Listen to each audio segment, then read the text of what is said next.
My name is Dr. Martain Loonen. I'm a consultant plastic surgeon and also professor of surgical diseases here at Central Asian University.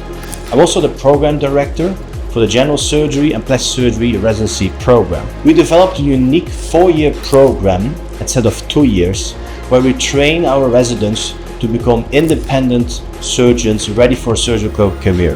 The 4-year program consists of first year of principles of surgery, where we focus on basic surgical skills, pre, peer and post-operative care, and also rotations among different surgical specialties. Other years, from the 2nd to the 4th year, we focus on developing surgical skills in different subspecialties within general surgery and plastic surgery.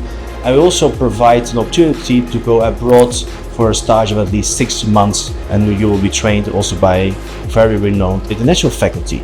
In addition to our local, well-known faculty here at Central Asian University and AKFA Medline University Hospital.